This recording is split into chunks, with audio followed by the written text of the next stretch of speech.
Hello and welcome to Consulting Ninja. Today we're going to be talking about HTML and CSS. I'm going to get into the CSS Flexbox method of laying out content.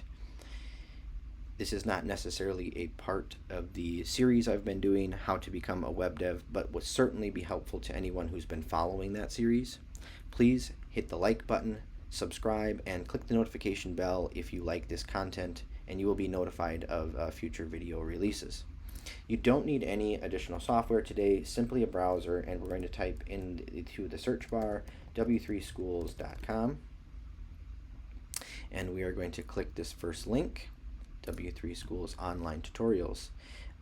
You can jump into a few different places here, but we're going to come to the CSS section, and we are going to click Learn CSS. And then on the left hand side we are going to scroll down to underneath this advanced, and don't let that deter you. This is an advanced layout method, but we are going to keep it very, very basic. We're not going to go into tremendous detail. We're just kind of give an overview. I'm going to give an overview here of the layout module. So there's lots of pieces to this. It can get complicated, but we're just going to come to this first example and we're going to click Try It Yourself. I've talked about this tool before. This is a really easy way for beginners to, using nothing but your browser, get into HTML and CSS, and you can use this for other languages as well, but you can use this tool to come in and write code, and this allows you to immediately, after making a change, click run and see the result of that code right away without needing to do any setup.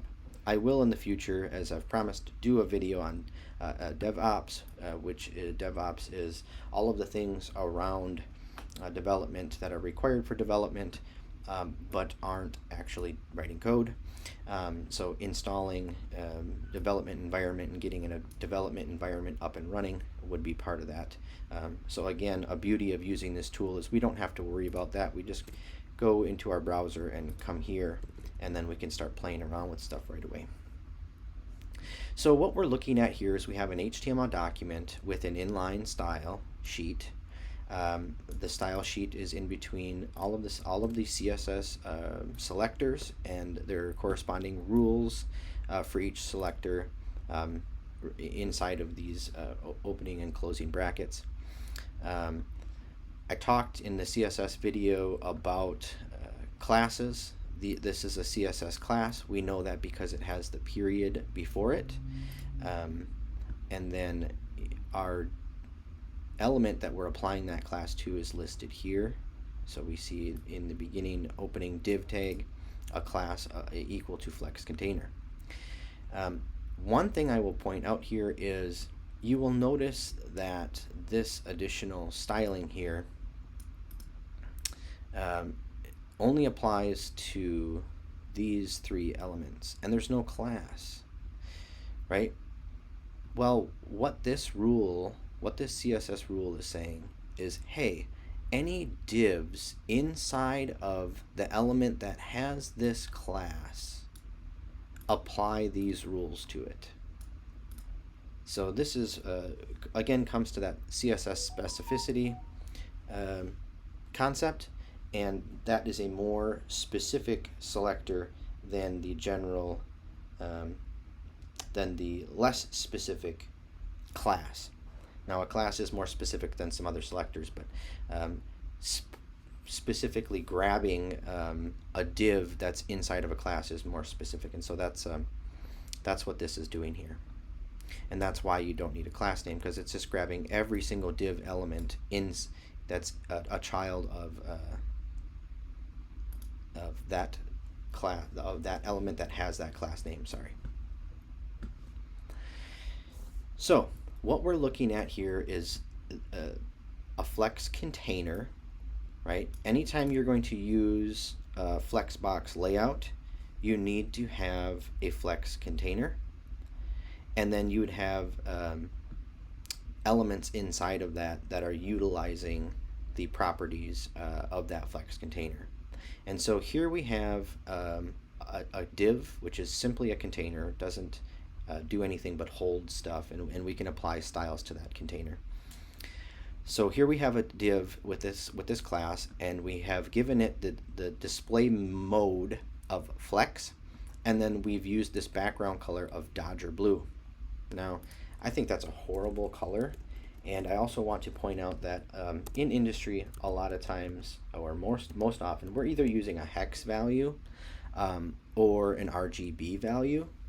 I don't like that blue, and so I'm going to use this hex value of a color I like better. It looks like it's similar to black, it's close to black. But it's not quite black. Anyway, I like this color, I'm going to choose that color.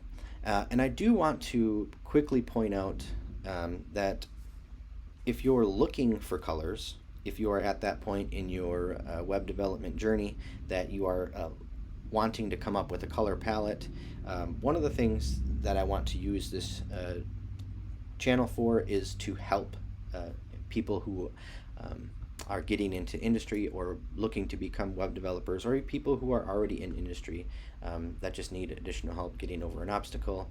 But I want to always be promoting resources that I've found helpful, and so I'm going to promote one right now really quickly. If we open a new tab and go to colorhunt.co, this website is awesome. It provides color palettes, so you can come in here and find a palette to use, and so you don't even have to do any real work yourself. If you're not a designer, you can come to this website and for free find all kinds of color palettes of colors that go well with each other to use in your web development. And again, it costs you nothing. You can click on one and see the hex values I was describing there, and then the RGB counterparts. And RGB stands for red, green, blue. This is the amount of red, the amount of green, and the amount of blue that goes in to make this particular color. And so I just wanted to give these guys a shout out, although I am not receiving any sort of compensation for that shout out. It's just super helpful for anybody that that is not a designer and is looking for a color palette. So just wanted to give you guys that today as well. So now that I've updated back in our CSS HTML document, I've updated this color with something that I like. We are going to move on, and I'm going to point out some this is some very basic styling. There are many other ways to style, but I'm going to give you guys a few different things that you can put in here and things that you would want to have.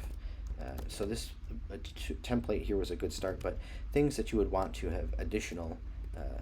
If you wanted your boxes to be laid out like this, 1, 2, 3, you would want to add this flex direction row. Row is meaning horizontally, and column would be vertically. And so we want to add that. And you see if I hit run, nothing changed, but that didn't change because the default is row. We just would never want to leave that out unless there's well, there really isn't a good reason. You always want to have that specified. Another addition here would be that's frequently used is justify content. And there's a few different ways to justify content inside of a Flexbox, and I'll give you a few here. We could do a space around and then hit run, and you'll see that everything kind of adjusted, right? And the CSS is doing all of this for you. What it's doing is keeping an equal amount of space around every element that is inside of this element that has this class. And so you'll see if I adjust this window that the space is equal. It's always staying equal. That's the Flexbox doing that for us. Specifically, this space around justify content attribute here, rule. I'm sorry. You also can do a space between,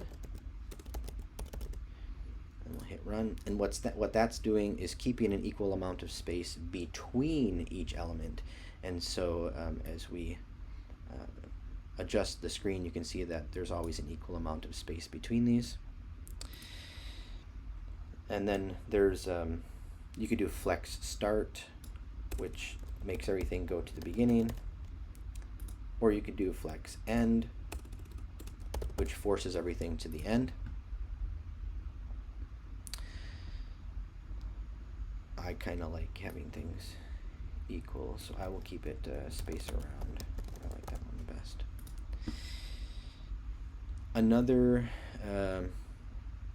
Another property that's frequently used is the align items, but I'm going to give a different example for that one. So what I'm going to do now is I'm going to make this container bigger and show you guys something that's really commonly desired to do using CSS, a really common thing that you would want to be able to accomplish. And I'm going to show you how to do that using CSS Flexbox. And what that is perfectly centering an item inside of a box. So I'm going to change this to center. I'm going to add an align items, and we're going to center that as well. I'm going to force a height on here so that we can see what we're doing. And I'm going to hit run. And now you can see that inside of this box, all of those containers, all of those other containers that have that text are now inside of perfectly centered, mind you, inside of the outer container. And so this is the CSS, specifically using Flexbox, of how to make that happen. That is something that is again frequently you would want to be doing out in industry, or needing to be able to do in industry.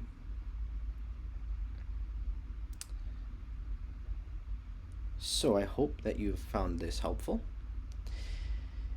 and I think that's all we're going to cover today. I want to keep these videos shorter. I don't want to be bombarding you guys with information. So there's a few little tidbits for you guys for today. I hope that you found the Color Hunt website helpful, and for anyone that was needing to understand some of the attributes of Flexbox, I hope this has been helpful for you as well. Thank you guys for your time. Enjoy the rest of your day. Give a like, subscribe, and hit the notification bell if you want another video. Hit me up in the comments, and don't forget, I am available on my website. The link is in the description. If you get stuck with anything, I'm available to help you. Send me a direct message on the website.